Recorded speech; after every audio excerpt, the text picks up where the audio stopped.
معزز سامعین گرامی قدر،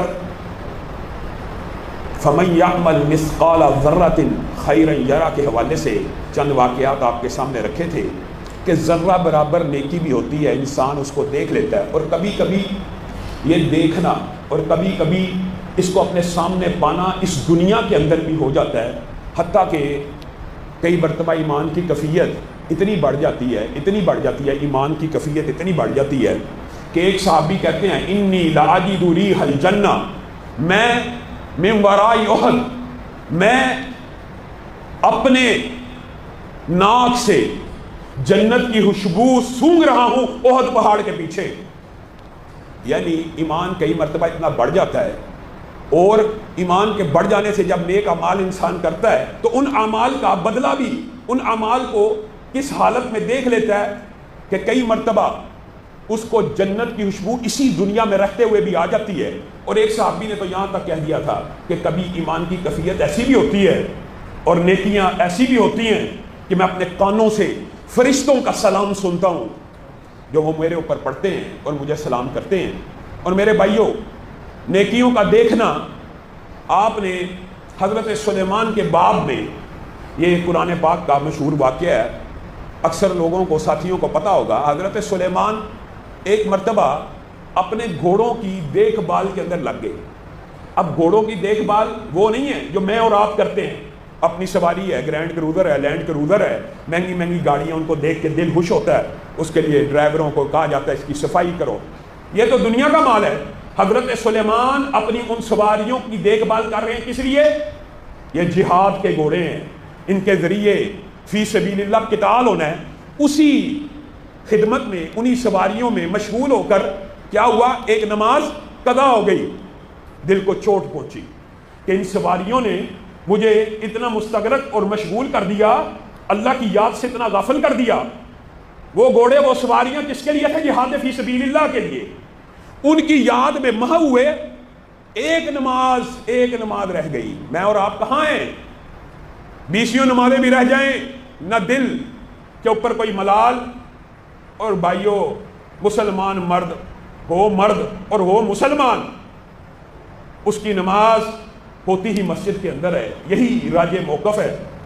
کرونا کی وبا نے کیسا پچھلے 2 سالوں میں چکر چلایا تھا، وہ ساتھی جو اس وبا کی وجہ سے مسجدوں سے اکھڑے ہیں، آج تک دوبارہ مسجد کے 5 وقتہ باجماعت نمازی نہیں بن سکے۔ یہ شیطان نے ایسا وار چلایا ہے۔ مسلمان مرد کی نماز مسجد ہی کے اندر ہے۔ حضرت سلیمان سے ایک نماز قضا ہو گئی ہے، چھوڑنے کا تو تصور ہی نہیں۔ مسلمان مرد ہو تو نماز تو یہاں پہ بھی چھوڑے گا تو نہیں ہے، مسلمان تو نماز کیسے چھوڑ سکتا ہے؟ لیکن اس کی نماز بھی ہونی مسجد میں چاہیے۔ ان کے دل کو چوٹ پڑی۔ قرآن پاک میں یہ واقعہ تفصیل سے موجود ہے، اور مفسرین نے اس کی 2 تفسیریں بھی کی ہیں۔ فتافی کا مسحن، وہ ہاتھ پھیرنے لگے گھوڑوں کے اوپر، اس کی 2 تفسیریں ہیں کہ ایک تو ان کو پیار محبت سے مسح کرنے لگے اور ہاتھ پھیرتے پھیرتے نماز قضا ہوگی، اور دوسری بات مفسرین نے لکھی ہے کہ یہ ان ہاتھ پھیرنے کے بعد کا واقعہ ہے کہ پھر ان کی گردنوں کے اوپر ہاتھوں کو پھیرا، یعنی ان 20,000 سے زائد گھوڑوں کو اللہ کی بارگاہ میں قربان کر دیا کہ انہوں نے مجھے اللہ کی یاد سے غافل کر دیا ہے۔ 20,000 گھوڑوں کو اللہ کی بارگاہ میں قربان کر دیا۔ اور سلیمان نے اس نیکی کا بدلہ کیسے اپنی آنکھوں سے دیکھا۔ وہ گھوڑے سلیمان جو تجھے ایک ماہ میں دور لے کے جاتے تھے، تو نے ایسی نیکی کی ہے، اللہ کی بارگاہ میں ان ہزاروں گھوڑوں کو قربان کیا ہے، ایک ذکر سے غافل ہونے کے بدلے میں اس نیکی کا صلہ سلیمان تجھے رب یہ دیتا ہے۔ اب تو گھوڑوں پہ سواری نہیں کرے گا، اب ہوا تیری سواری ہوگی۔ جو گھوڑا 1 ماہ میں مسافت طے کرتا تھا، تو 1 گھنٹے کے اندر وہ مسافت طے کیا کرے گا۔ 1 گھنٹے کے اندر وہ مسافت طے ہو گئی۔ اب بتائیے، آپ کیا سمجھتے ہیں کہ انسان کو یہ نیکیاں نظر نہیں آنی؟ اللہ کی قسم، ذرہ برابر نیکی بھی ہوگی تو اپنے سامنے پائے گا، زندگی کے اندر بھی سامنے پائے گا۔ اور آخرت کے ابواب تو آپ کو پتا ہے کس قدر تفصیل سے موجود ہیں کہ ابھی قبر میں اترے گا ابھی ایک نہایت خوبصورت، انتہائی نورانی چہرے والا اس کے سامنے آ جائے گا، کہے گا تو کون ہے؟ میں تیرے ہی تو نیک اعمال ہوں۔ فمن یعمل مثقال ذرہ، جس نے رتی برابر ذرے برابر بھی نیکی کی ہوگی سامنے دیکھ لے گا، کئی مرتبہ دنیا میں بھی دیکھے گا، اور آخرت میں دیکھنا تو ایک بدیہی اور یقینی امر ہے۔ تو کیوں آیا ہے؟ قبر کی رات بڑی طویل ہے، قیامت پتہ نہیں کب طے ہونی ہے، میں تیرے نیک اعمال ہوں، جب تک قیامت قائم نہیں ہوگی تیری تشفی کے لیے، تیری زندگی کے لیے، تیرا وقت بتانے کے لیے قبر میں تیرے ساتھ رہوں گا۔ ابھی حشر میں اٹھے گا، سامنے انتہائی خوبرو سواری، انتہائی خوبصورت سواری کہ جس کی کوئی مثال نہیں پائے گا۔ تو کون ہے؟ میں تیرے ہی تو نیک اعمال ہوں، ساری زندگی مجھے اپنے اوپر سوار کرتا رہا، میدان حشر سے کچھ فاصلے پہ دفن ہے، چل میرے اوپر بیٹھ جا، تجھے اپنے اوپر سوار کر کے رب کی بارگاہ میں پیش کر دوں۔ فمن یعمل مثقال ذرۃ، یہ آپ کو کس نے وسوسہ ڈال دیا کہ نیکیاں تو کر رہے ہیں بدلہ نہیں ملتا؟ اللہ کی قسم نیکیوں کا بدلہ دنیا ہی کے اندر بھی مل جاتا ہے۔ بھول گئے وہ واقعہ جو ہر بچے نے اپنی نصاب کی کتاب میں بھی پڑھا، غار والوں کا، اور آخری والے نے کتنی عجیب بات کی، آپ نے سب نے پڑھا غار کا قصہ۔ کہتا ہے میں جب بھی گھر آتا تھا سب سے پہلے اپنے ماں باپ کو دودھ پلاتا تھا، اس رات آیا ہوں تو دودھ پلانے کے لیے کچھ لیٹ سے آیا ہوں، تحیر ہو گئی، میرے ماں باپ سو چکے ہیں، میرے بیوی بچے بھوکے ہیں، لیکن میرے دل میں خیال آیا یہ جو عادت میں نے بنائی ہے کہ پہلے ماں باپ کے منہ میں نوالا ڈالوں گا پھر بیوی بچوں کے منہ میں ڈالوں گا، اس عادت کو میں تبدیل نہیں کروں گا۔ یہاں تک کہ میں نے ماں باپ کے سرانے کھڑے ہو کے پیالہ پکڑا ہوا ہے کہ جب ماں کی آنکھ کھل جائے گی میں ان کو دودھ پیش کر دوں گا۔ پھر ایسا ہوا کہ ماں باپ کی نیند طویل ہو گئی اور ماں باپ فجر سے کچھ پہلے اٹھے اور ان کو دودھ کا پیالہ پیش کیا۔ اللہ اگر تو یہ سمجھتا ہے یہ نیکی کا کام خالص تیری رضا کے لیے تھا، ماں باپ کی خدمت اور نیکی کا عمل خالص تیری رضا کے لیے تھا، تو اس بدتر کو دور کر دے۔ فمن یعمل مثقال ذرۃ خیرا یرا، اس نے کیا دیکھا؟ اس نے دیکھا کہ اس عمل کی برکت کی وجہ سے پورے کے پورے سرنگ، پورے کے پورے غار کے سامنے سے پتھر دور ہو گیا، دنیا کے اندر دیکھ لیا، اور دنیا ہی کے اندر بھی ومن یعمل مثقال ذرۃ شرا یرا، جو ذرے برابر شر کرتا ہے وہ دنیا کے اندر بھی دیکھتا ہے۔ اور بالفرض کسی کی مہلت کو، کسی کو اللہ نے ڈھیل دی ہوئی ہے تو کیا وہ ذرہ برابر جو برائی ہے وہ نہیں دیکھے گا؟ ہر صورت دیکھے گا۔ ابھی قبر کی پہلی رات نہیں ہو رہی، ائمہ نے تو بڑی تفصیل سے ان ابواب کو لکھا ہے، یہ کہ لمبا چوڑا موضوع ہے، بات کو مختصر کرتا ہوں۔ ائمہ نے یہاں تک لکھ دیا یہ جو قبر کے بچھو، سانپ، کیڑے مکوڑے، یہ جتنی آفات ہیں یہ کیا ہیں؟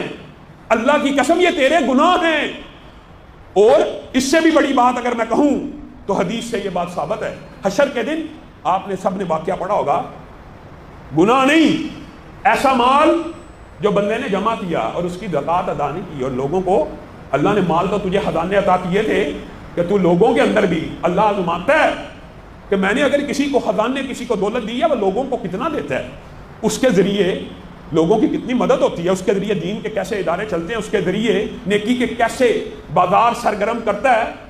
تجھے مال دولت دیا تھا، حشر کے میدان میں وہ مال گنجے سام مراد ایک بہت بڑے اژدہے کی صورت میں انسان کے پیچھے پڑ جائے گا۔ انسان کہے گا تو کون ہے؟ پیچھے ہٹ جا، مفہوم آپ کے سامنے رکھ رہا ہوں، تو کون ہے؟ تیرا ہی تو مال ہوں جس کی تو زکوٰۃ ادا نہیں تھا کیا کرتا، پھر اس کو ڈستا رہے گا۔ آپ نے حشر کے اندر برائیوں کے وہ نتیجے نہیں دیکھے، لمبا چوڑا باب ہے، لمبا چوڑا۔ صرف ایک بات سن لیجئے، رمضان قریب ہے، نبی کریم صلی اللہ علیہ وسلم کو جبریل ایک پہاڑی پہ لے کے چڑھے اور نبی کریم صلی اللہ علیہ وسلم کا اس گھاٹی پہ چڑھنا دوبر ہو گیا۔ جبریل امین نے نبی کریم کو اس گھاٹی سے کچھ آسانی سے عبور کروایا کہ نبی کریم تھک نہ جائے۔ وہ گھاٹی اتنی سخت اور شدید تھی کہ نبی کا چڑھنا مشکل ہوتا جا رہا ہے۔ معراج کی رات کا واقعہ ہے، نبی کریم صلی اللہ علیہ وسلم نے اس گھاٹی کو عبور کرنے کے بعد کیا دیکھا؟ کچھ لوگوں کی باتیں چیری ہوئی ہیں، وہاں سے خون بہ رہا ہے، لمبا چوڑا آپ نے یہ حدیث بھی سنی ہوئی ہے۔ نبی کریم نے کہا یہ میری امت کے کون سے لوگ ہیں؟ ہائے میری امت، یہ کون ہے؟ کہا یہ وہ ہیں جنہوں نے رمضان کا مہینہ پایا تھا، روزوں کا موقع بھی ملا تھا، روزوں کی مہلت بھی ملی تھی، اللہ نے عنایت و کرم روزے کے مہینے کی شکل میں، رمضان کے مہینے کی شکل میں عطا تو کیا تھا، لیکن اس کو کیا پتا روزہ کیا ہے؟ یہ تو روزوں میں بھی کھاتا پیتا رہا، نزلہ ہو جائے روزہ چھوڑ دینا ہے، شوگر ہے روزہ چھوڑ دینا ہے، بلڈ پریشر ہے روزہ چھوڑ دینا ہے، صحیح جو بیمار مریض ہے وہ روزہ چھوڑ سکتا ہے، اس میں شریعت میں اجازت ہے، بعد میں رکھ سکتا ہے۔ لیکن یہ کیا بات ہوئی کہ جن بیماریوں کا علاج روزہ ہے، جن بیماریوں کا علاج ہی روزہ ہے، ان بیماریوں میں بھی روزہ چھوڑ دینا، یہ شیطان کا مغالطہ ہے۔ شوگر ہو بلڈ پریشر ہو، یاد رکھیے ان دونوں بیماریوں کے لیے ڈاکٹرز بھی متفق ہیں کہ روزے کے اندر بہت سے فوائد ہیں، اور روزہ ویسے بھی بہت سی بیماریوں کو جڑ سے ختم کرتا ہے۔ لیکن میں اور آپ، اللہ معاف کریں، یہاں پہ تو ایسے ایسے فلاسفر موجود ہیں، غامدی صاحب، آپ کو پتہ ہے 2 سال قبل، کچھ عرصہ قبل انہوں نے بیان دے دیا کہ روزے میں جن کے پیپر دوں وہ روزہ چھوڑ دیں، پیپر دوں روزہ چھوڑ دیں، بعد میں رکھ لیں۔ نبی کریم صلی اللہ علیہ وسلم نے کہا میری امت کے وہ لوگ تھے جن کی باتیں چیری جا رہی تھی۔ یہ اتنا عظیم مہینہ آنے والا ہے، اور میرے بھائیوں انشاءاللہ اس موضوع کے اوپر کبھی موقع ملا تفصیلی اور لمبی گفتگو کریں گے۔ دوسری بات جو گزشتہ خطبے میں آپ کے سامنے رکھی تھی وہ یہ تھی کہ وقت کی قدر کریں۔ ایسا عظیم الشان مہینہ آنے والا ہے، ایسا عظیم الشان مہینہ آنے والا ہے، اگر ہم نے اس مہینے کے اندر بھی وقت کی قدر نہ کی تو یقین کریں، ویسے بھی دیکھیں آنکھ بھی نعمت ہے، دل بھی نعمت ہے، صحت بھی نعمت ہے، ایمان بھی نعمت ہے، لیکن میں آپ کو صدق کے دل سے بتاؤں، محدثین مفسرین کا اس بات کے اوپر اتفاق ہے، راجے قول بتا رہا ہوں، کئیوں نے تو یہاں تک کہہ دیا کہ وقت ایمان سے بھی بڑی نعمت ہے۔ کئی علماء کا یہ موقف ہے، وہ اس لیے ہے وہ کہتے ہیں وقت ہوگا تو کچھ مطالعہ کرے گا نا، وقت ہوگا تو کچھ لوگوں کی بات سنے گا نا، کچھ وقت صرف کرے گا تو دل میں ایمان آئے گا نا۔ اگر وقت ہی نہیں ہے، وقت ہی شیطان کے ہتھ کنڈوں اور ایجنڈوں کے اندر لگا ہوا ہے، ایمان کہاں سے آنا ہے؟ لیکن حقیقت بات راجے قول یہی ہے، دنیا کی 3 بڑی نعمتوں میں سے سب سے بڑی نعمت ایمان ہے۔ اللہ کی قسم ہم کتنے خوش قسمت ہیں، ہم میں سے شاید ہی کوئی ایسا ہو یہاں پہ بیٹھا ہوا، چند لوگوں نے الحمدللہ یہاں پہ اسلام بھی قبول کیا تھا، لیکن اکثریت تو ایسی ہے جنہوں نے بن مانگے، جن کے دل میں اللہ تعالیٰ نے اسلام اور ایمان کو اتار دیا، مسلمان پیدا ہو گئے بن مانگے۔ اگر بن مانگے اللہ تو نے مسلمان بنایا ہے تو اللہ تجھ سے اب جنت کا سوال کرتے ہیں، اللہ ہم سب کو جنت الفردوس میں داخل فرما۔ محدثین کا راجے قول یہ ہے کہ دنیا کی سب سے بڑی نعمت ایمان ہے، پھر دوسرے نمبر کی نعمت صحت ہے، اور اس بات کے اوپر اتفاق ہے کہ دنیا میں اس کے بعد ہم کیا سمجھتے ہیں سب سے بڑی نعمت کیا ہے؟ پیسہ۔ ہم سمجھتے ہیں مال و دولت، سرمایہ، لیکن حقیقت اور عقل مند بندے کو پتہ ہے اس کے بعد دنیا کی سب سے بڑی اگر کوئی نعمت ہے تو وہ وقت ہے۔ علماء نے کتنی عجیب و غریب باتیں لکھی ہیں، یہ سورج جب غروب ہوتا ہے یا چاند جب غروب ہوتا ہے، یہ سورج جو چاند غروب نہیں ہوتا، تیری عمر غروب ہو رہی ہوتی ہے، یہ رات نہیں کٹتی تیری عمر کٹتی ہے، یہ دن نہیں کٹتا تیری عمر کٹ رہی ہوتی ہے، یہ دن نہیں گزرتا تیری عمر گزر رہی ہوتی ہے، یہ رات نہیں گزر رہی ہوتی تیری عمر گزر رہی ہوتی ہے۔ غروب بھی انسان کا، گزارا بھی، گزر جانا بھی انسان کا، ہم سمجھتے دن گزر گیا۔ محدثین نے یہاں تک لکھا کہ وہ بندہ بہت بڑا جاہل ہے جو 1 لاکھ کے بدلے میں مٹی خرید لے، اور اس سے بڑا جاہل کون ہے جو 1 لاکھ کے بدلے میں کوڑا کرکٹ خرید لے۔ وہ سمجھانے کے لیے کہہ رہا ہوں، یعنی روپے کے عوض پہ پاگل ہوگا، مٹی خریدتا ہوگا، جو روپے کے عوض کوڑا کرکٹ خرید لے، روپوں کے عوض لاکھوں روپیہ لگائے، کروڑ روپے کے بدلے میں 1 لاکھ لے لے، یہ بھی خسارہ ہے۔ لیکن کوئی ایسا بھی ہوگا جو 1 لاکھ کے بدلے میں کوڑا بھی خرید لے۔ محدثین نے لکھا ہے اس سے بھی بڑا بے وقوف وہ ہے جو اپنے وقت کے بدلے میں نیکیوں کے اعمال کرنے کی بجائے شیطان کے ایجنڈوں کی تعمیل کر رہا ہوتا ہے، پورا دن شیطان کی سپرد کر دیا۔ اللہ کی قسم کاش کہ قبروں والوں کو یا قبروں والوں کی آواز ہم سنتے ہوتے۔ آج قبر میں پڑا ہوا ہر شخص، چاہے آپ کا والد ہے، چاہے آپ کی والدہ ہے، چاہے دادا ہے، دادی، جو بھی رشتہ دار ہے، آج قبر میں پڑا ہوا ہر شخص یہ صدا اور ندا دے رہا ہے، رب 1 لمحے کے لیے دنیا میں لے جا تو میں اس لمحے کو سبحان اللہ کہہ کے گزاروں گا، الحمدللہ کہہ کے گزاروں گا، لیکن یہ صدا ہمیں نہیں مل رہی۔ اور امام جوزی نے تو عجیب بات لکھ دی ہے۔ امام ابن جوزی نے کہا کہ اللہ کی قسم کھا کے کہتے ہیں اگر قبر والوں سے پوچھا جائے کہ تمہیں کیا چاہیے تو وہ کہیں گے ہمیں رمضان المبارک کا ایک دن چاہیے جس میں سجدے کر کے اپنے رب کو منا لیں۔ آج وقت ہے کہنے والا بھی، اور کتنے دکھ اور افسوس کی بات ہے، قسمت کے اندر اللہ تعالیٰ نے ایک ترتیب بھی انسان کی بنائی ہوئی ہے، ایک ترتیب بھی تو ہے نا. وقت اتنا انسان غفلت میں گزارتا ہے اور اس کی قدر و قیمت کا احساس نہیں رکھتا، حالانکہ دنیا کی سب سے قیمتی چیز ہے. اسی لیے حدیث بھی ہے، نعمتان مغبون فیہما کثیر من الناس الصحۃ والفراغ. یہ ایسی نعمت ہے کہ جس کے اندر بہت سے لوگ غفلت اور خسارے کا شکار ہیں. یہ دو نعمتوں کے بارے میں، ایک صحت اور ایک وقت. انسان کتنا بڑا جاہل ہے کہ اپنا وقت قیمتی چیزوں میں لگانے کی بجائے ان ایجنڈوں کی تکمیل میں لگا دے کہ جو کل کو انسان کو نقصان دینے والے ہیں. ہمارے ائمہ نے یقین کیجئے واقعات کا ایسا تانتا بدا ہوا ہے وقت کے حوالے سے. یہ بھی ایک لمبا چوڑا موضوع ہے کہ ہم کہاں پہ، ہم کیوں اپنے وقت کو ضائع کر رہے ہیں، کس وجہ سے ضائع کر رہے ہیں، کس چیز کے لیے. اللہ تعالیٰ نے نصیب بھی ایسا بنایا ہے کہ پہلے زندگی کے جو 15 سال ہیں کہاں گزر جاتے ہیں؟ بچپن میں. 15 برس بچپن میں گزر گئے. بندے کو شعور کی منزلیں طے کرتے کرتے 14-15 سال لگ جاتے ہیں. 15 سال اسی کام میں گزر گئے. پھر اپنی زندگی کی کیلکولیشن کیجئے، عمر اگر 15 سال کے بعد 40 برس ہے، 13 برس سو کے گزر گئے.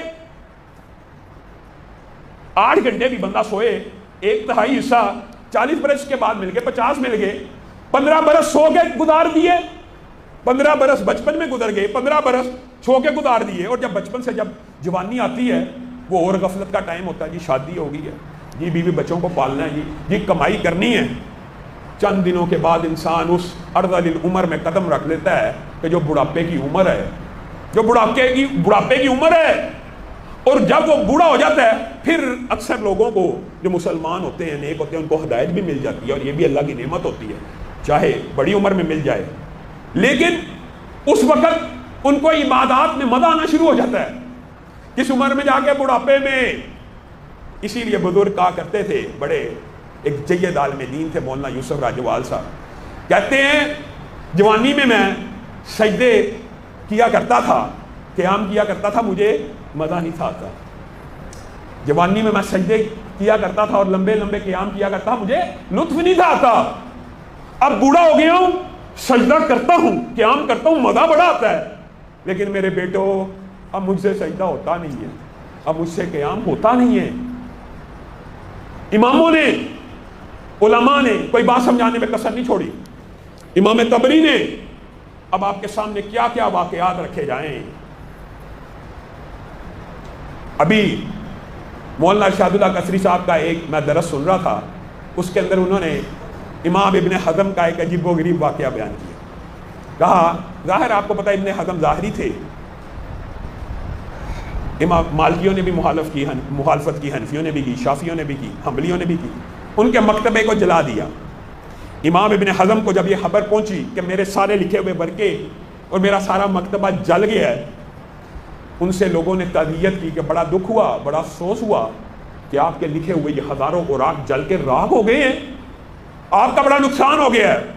انہوں نے کہا انا للہ و انا الیہ راجعون، میرا کوئی نقصان نہیں ہوا، اللہ کے فضل و کرم سے جتنے ورق لکھے ہیں وہ سارے کے سارے سینے میں محفوظ ہیں. امام طبری، میں صرف چند حوالے آپ کے سامنے دیتا ہوں. وقت کی قدر کیا کی ہم نے؟ اپنی زندگی کے اندر 3,58,000 صفحے اپنے ہاتھ سے لکھ کے گئے ہیں امام طبری. ان کی کتابوں کی فہرست امام یقوت حموی نے 58 صفحوں میں صرف ان کی کتابوں کی فہرست ہے. 3,58,000 صفحے. جب ان کے شاگردوں نے ان کے ہاں مشورہ کیا نا، جب کہ میں تفسیر لکھ دوں، کہا کتنے صفحوں کی لکھو گے؟ کہا 30,000 صفحے کی. کہا امام صاحب 30,000 صفحے کی پڑھے گا کون؟ پھر انہوں نے مختصر لکھی. اسی طرح تاریخ کا جب ان سے پوچھا گیا، کہا تاریخ بھی نہ لکھ دوں انسانیت کی؟ کہا لکھ دے. کہا خلفاء کی لکھ دوں، بادشاہوں کی لکھ دوں؟ کہا کتنے صفحوں کی؟ کہا 30,000 صفحے کی لکھ دیتا ہوں. کہا پڑھے گا کون؟ پھر انہوں نے کچھ مختصر لکھی. 3,58,000 صفحے اتنی سی زندگی میں لکھ کے گئے ہیں. یہ چند اماموں کی بات آپ کے سامنے رکھ رہا ہوں. اور بقی بن مخلد، میں اور آپ اپنے وقت کو، یہ رمضان آ رہا ہے، انٹرنیٹ سے کلی طور پہ پرہیز، سوشل میڈیا سے کلی پرہیز، ٹی وی سے کلی پرہیز، میں آپ کو یہ دعوت فکر دینا چاہتا ہوں میرے بھائیو، اللہ کی قسم محدثین یہ رمضان کا مہینہ آتا تھا نا، کہتے تھے یہ قرآن کا مہینہ ہے، شٹر ڈاؤن. حتیٰ کہ امام مالک سے ایک بندہ فتویٰ لینے دور دراز سے آیا، فتویٰ لینے. کتنا وقت ہوتا ہے، کتنا وقت لگتا ہے یہ ایک سوال ہے اس کا جواب دیتے ہوئے.